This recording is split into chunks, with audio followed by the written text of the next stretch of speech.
1. The burial of Jesus. When Joseph and Nicodemus arrived at Golgotha, they found the soldiers taking Jesus down from the cross and the representatives of the Sanhedrin standing by to see that none of Jesus' followers prevented his body from going to the criminal burial pits. When Joseph presented Pilate's order for the master's body to the centurion, the Jews raised a tumult and clamored for its possession. In their raving they sought violently to take possession of the body, and when they did this, the centurion ordered 4 of his soldiers to his side, and with drawn swords they stood astride the master's body as it lay there on the ground. The centurion ordered the other soldiers to leave the 2 thieves while they drove back this angry mob of infuriated Jews. When order had been restored, the centurion read the permit from Pilate to the Jews and, stepping aside, said to Joseph, "This body is yours to do with as you see fit. I and my soldiers will stand by to see that no man interferes." A crucified person could not be buried in a Jewish cemetery. There was a strict law against such a procedure. Joseph and Nicodemus knew this law, and on the way out to Golgotha, they had decided to bury Jesus in Joseph's new family tomb, hewn out of solid rock, located a short distance north of Golgotha and across the road leading to Samaria. No one had ever lain in this tomb, and they thought it appropriate that the Master should rest there.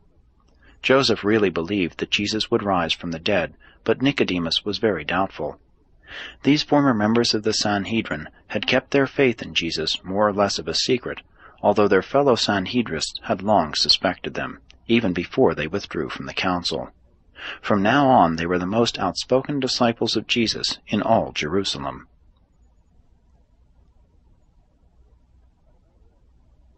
At about 4:30, the burial procession of Jesus of Nazareth started from Golgotha for Joseph's tomb across the way.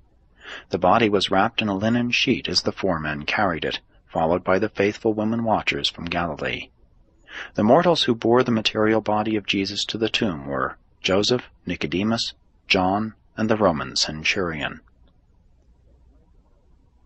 They carried the body into the tomb, a chamber about 10 feet square, where they hurriedly prepared it for burial.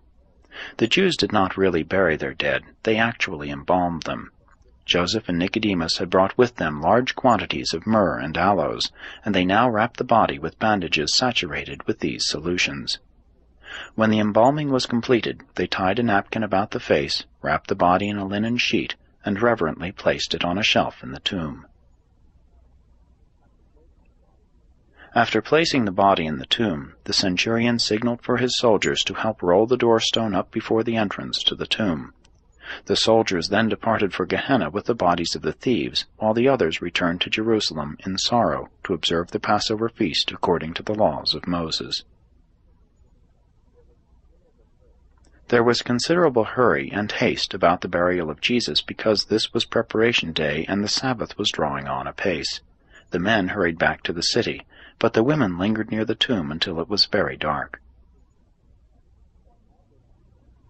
While all this was going on, the women were hiding near at hand so that they saw it all and observed where the Master had been laid.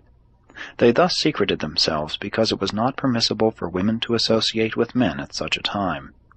These women did not think Jesus had been properly prepared for burial, and they agreed among themselves to go back to the home of Joseph, rest over the Sabbath, make ready spices and ointments, and return on Sunday morning properly to prepare the Master's body for the death rest.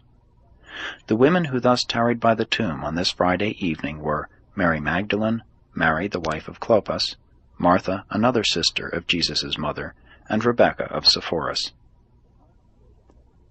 Aside from David Zebedee and Joseph of Arimathea, very few of Jesus' disciples really believed or understood that he was due to arise from the tomb on the 3rd day.